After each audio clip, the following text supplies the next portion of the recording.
शं वरुणः शन्नो भवत्वर्यमा शन्न इन्द्रो बृहस्पतिः शन्नो विष्णुरुक्रमः ॐ शान्ति शान्ति शान्तिः।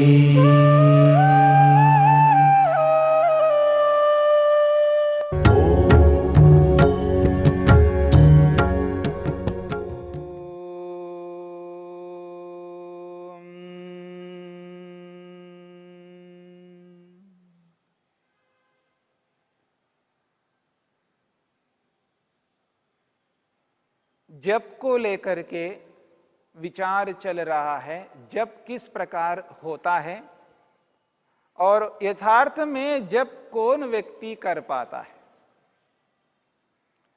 यद्यपि बहुत सारे लोग जप करते रहते हैं,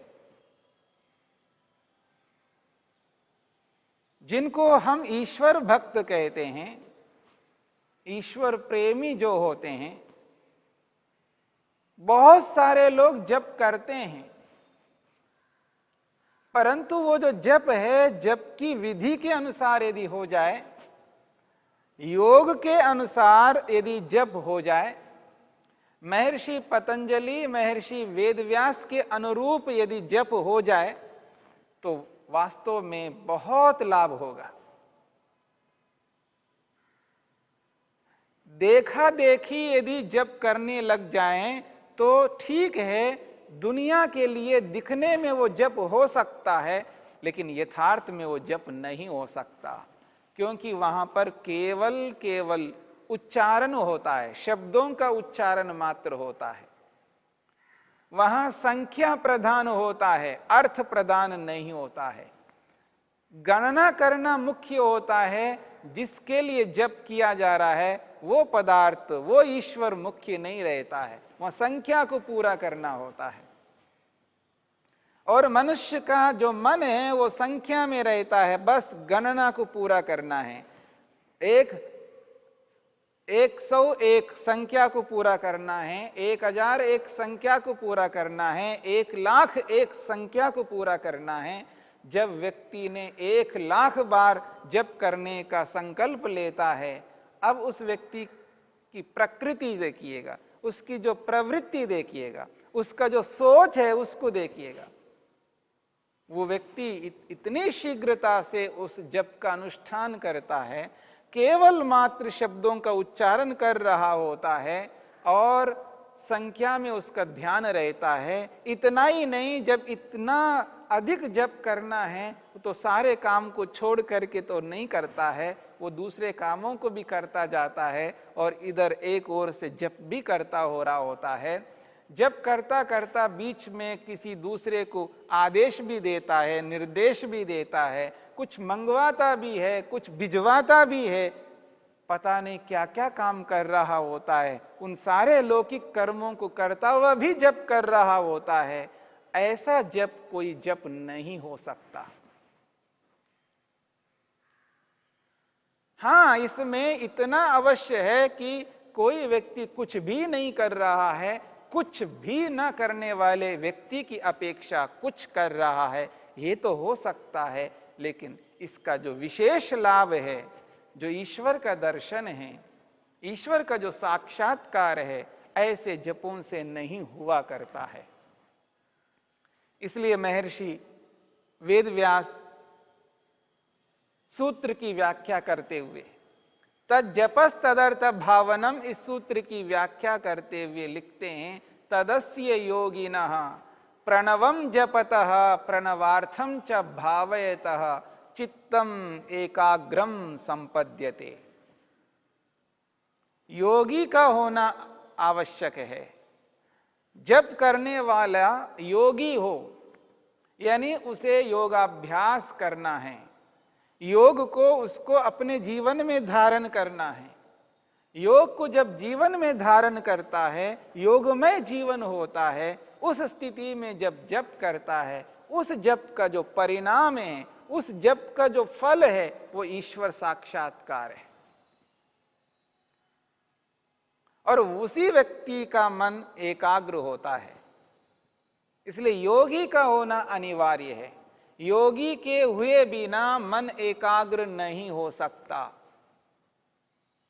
इसलिए महर्षि वेदव्यास ने बहुत अच्छे ढंग से स्पष्ट किया है, स्वाध्यायात योगमासीता, स्वाध्यायात योगमासीता, योगात स्वाध्याय मामनेत।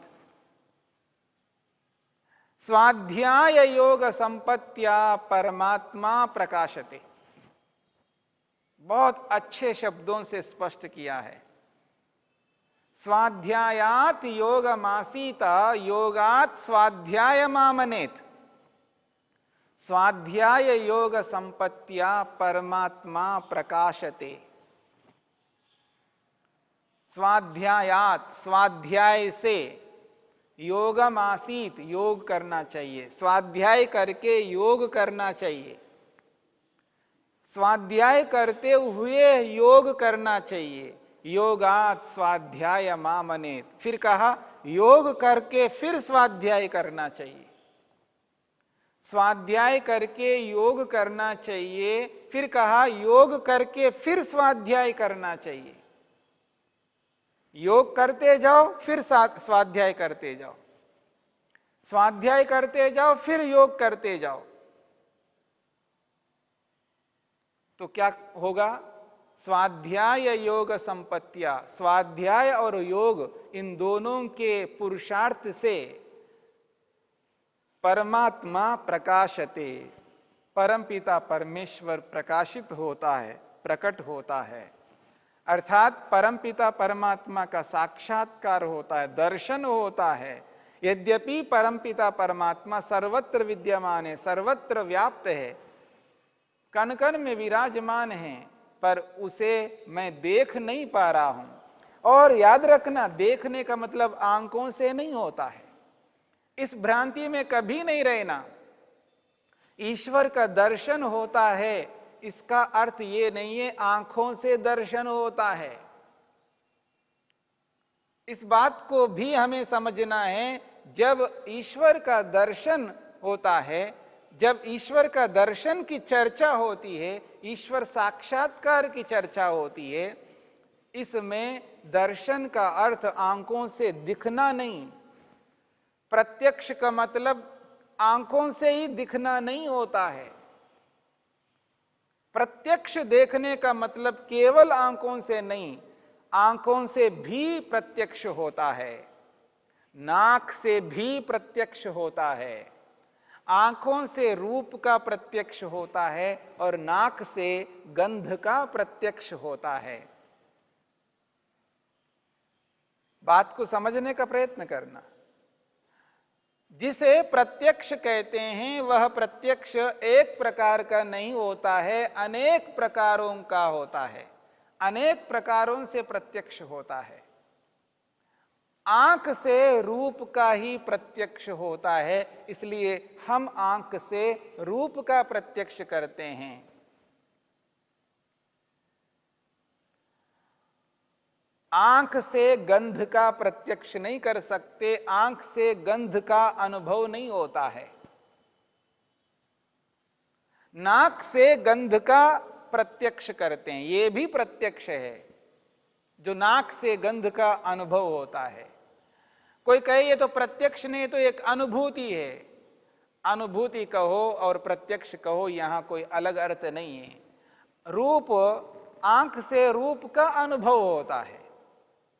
मैं ये कहूं आंख से रूप का अनुभव होता है, आंख से रूप का ज्ञान होता है, आंख से रूप की अनुभूति होती है, आंख से रूप का एहसास होता है, आंख से रूप को देखा जाता है। तो देखना कहो, अनुभव करना कहो, अनुभूति करना कहो, प्रत्यक्ष कहो, साक्षात्कार कहो, जानना कहो, ये सब यहां पर पर्यायवाची शब्द है। इन सब शब्दों का यहां पर एक ही अर्थ है। आप चाहे उसको देखना कहो, अनुभव कहना, अनुभव करना कहो, प्रत्यक्ष कहो, एहसास कहो, कुछ भी कहो, इन सब का एक ही अर्थ है कि आंख रूप का अनुभव कराता है। और इस अनुभव को आप प्रत्यक्ष शब्द से कहो, देखना शब्द से कहो, अनुभव करना शब्द से कहो, जानना शब्द से कहो, कोई अंतर आने वाला नहीं है।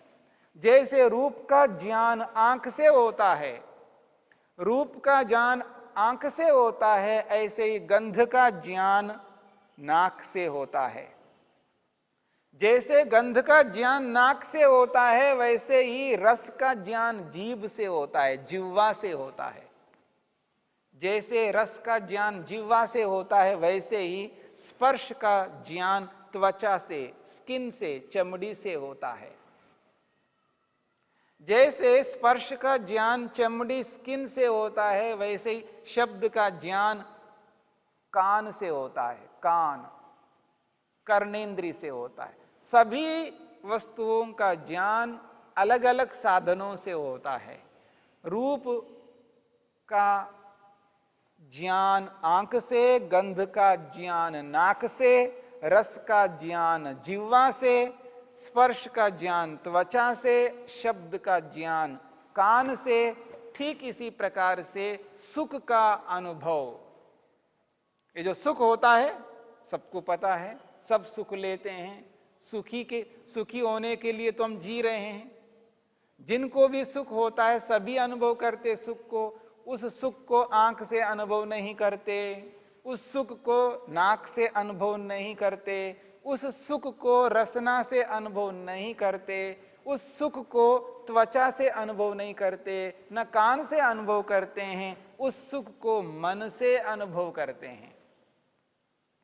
जो सुख होता है उस सुख को मन से अनुभव करते हैं, मन सुख का अनुभव कराता है। जैसे रूप का अनुभव आंख कराता है, वैसे ही सुख का अनुभव मन कराता है।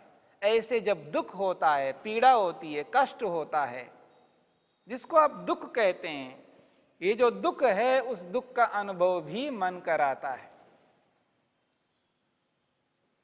सब पदार्थों का अनुभव, सभी पदार्थों का ज्ञान केवल आंख से नहीं होता है। आंख से तो केवल रूप का होगा। ऐसे ही अलग अलग पदार्थों का अनुभव करने के लिए परमात्मा ने हमें अलग अलग साधन दिए हैं। ठीक इसी प्रकार से यदि आत्मा का अनुभव करना है, जीवात्मा का अनुभव करना है, तो जीवात्मा का अनुभव मन से हम करेंगे, बाहर के इन इंद्रियों से नहीं करेंगे। और जैसा आत्मा है वैसा ही अनुभव करेंगे, जैसा आत्मा नहीं है वैसा नहीं करेंगे। जिस वस्तु में जो गुण नहीं है, जो विशेषता नहीं है, जो क्वालिटी नहीं है, उस विशेषता को, उस क्वालिटी को उस पदार्थ में यदि हम देखना चाहें तो दिखाई नहीं देगी। चेतन आत्मा में रूप को देखना चाहते हैं तो वो रूप आत्मा में नहीं है, इसलिए कभी भी आंखों से आत्मा दिखाई नहीं देगी। मेरी बात को समझने का प्रयत्न करना। जिस वस्तु में रूप नहीं है उस वस्तु को आंखों से देखना चाहते हैं तो नहीं दिखाई देगी। परमात्मा को आंखों से देखना चाहते हैं तो आंखों से परमात्मा दिखने वाला नहीं है। आत्मा परमात्मा को देखेगा। जैसे आंख रूप को देखता है, जैसे सुख को मन देखता है, मन का अनुभव होता है। मन जब सुख अनुभव करता है तो सुख का वो प्रत्यक्ष है। हां मैंने सुख लिया है, प्रत्यक्ष है मेरे को, मैंने सुख भोगा है। किससे भोगा है? मन से भोगा है। क्या उस सुख में रूप है? नहीं है। उस सुख में कोई रूप नहीं है, इसलिए सुख का अनुभव हुआ है, सुख का प्रत्यक्ष हुआ है। बिना रूप के भी मन से सुख का प्रत्यक्ष कर सकते हैं। ठीक इसी प्रकार आत्मा का भी प्रत्यक्ष हम मन से करते हैं। स्वयं का, स्वयं आत्मा, जीवात्मा का अपने आप का प्रत्यक्ष मन से होता है, और जैसा आत्मा है वैसा ही होगा। उसमें रूप नहीं है, लेकिन उसमें इच्छा है, उसमें प्रयत्न है, उसमें ज्ञान है, उसमें बल है। इन सब का प्रत्यक्ष हम मन से करते हैं। और जब परमात्मा का प्रत्यक्ष करना है तो ये साधन काम नहीं आते हैं। परमात्मा का प्रत्यक्ष करना हो तो जीवात्मा ही परमात्मा का प्रत्यक्ष करता है, और जैसा परमात्मा है वैसा ही प्रत्यक्ष होता है। परमात्मा व्यापक रूप में है तो व्यापक रूप में ही प्रत्यक्ष होगा, न्यायकारी है तो न्यायकारी के रूप में ही प्रत्यक्ष होगा, आनंद स्वरूप है तो आनंद रूप में ही प्रत्यक्ष होगा। जैसा ईश्वर है वैसा ही प्रत्यक्ष होगा। ईश्वर में रूप नहीं है तो रूप का प्रत्यक्ष क्यों होगा? इसलिए बात को समझना है, ईश्वर का प्रत्यक्ष करना है तो बहुत अधिक जानकारी होनी चाहिए, ज्ञान होना चाहिए, और वह ज्ञान भी विशुद्ध होना चाहिए, तत्व ज्ञान होना चाहिए, यथार्थ बोध होना चाहिए। इसलिए इस बात को समझने का प्रयत्न करना। यहां पर जो ईश्वर का दर्शन होगा, परमात्मा प्रकाशते, परमात्मा का जो प्रकाश होता है, परमात्मा का जो दर्शन होता है, जैसा परमात्मा है उसी रूप में उसका दर्शन होगा। इसलिए महर्षि वेदव्यास कहते हैं, यो स्वाध्यायात योगमासीता, स्वाध्याय कर करके योग करो, और योग कर करके योगात स्वाध्याय मामनेत, योग कर करके स्वाध्याय करो।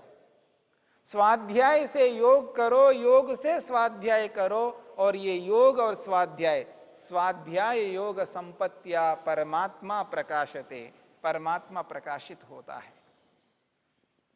अब ये स्वाध्याय क्या है? स्वाध्याय को भी समझना और योग को भी समझना है, तभी जाकर के हमें ये एहसास होगा कि परमात्मा इन्हीं के कारण से प्रकाशित होता है, प्रकट होता है, साक्षात्कार होता है ईश्वर का, पर स्वाध्याय और योग से। स्वाध्यायात योगमासीता, स्वाध्याय से योग करना चाहिए। तो वो स्वाध्याय क्या है? महर्षि पतंजलि कहते हैं, स्वाध्याय किसको कहते हैं? स्वाध्यायः प्रणवादि पवित्राणाम जपः मोक्ष शास्त्र अध्ययनम वा। दो बातें कही, विशेष बातें हैं। स्वाध्याय उसको कहते हैं जो प्रणव आदि पवित्र शब्दों, वाक्यों, मंत्रों का जप करना, और मोक्ष शास्त्र अध्ययनम, मुक्ति को, मोक्ष को दिलाने वाले जितने भी शास्त्र हैं, जितने भी ग्रंथ हैं, उनका पढ़ना, उनकी जानकारी प्राप्त करना। मोक्ष को दिलाने वाले शास्त्रों को पढ़ने का नाम स्वाध्याय है। और प्रणव का जप करना, प्रणव को बताने वाले किसी वाक्य के माध्यम से जप करना, प्रणव को बताने वाले किसी मंत्र से जप करना, यह स्वाध्याय है। तो स्वाध्याय के दो अर्थ हैं, एक जप करना और एक शास्त्रों को पढ़ना। और जब ये दोनों पूर्ण होते हैं तो स्वाध्याय पूर्ण माना जाता है।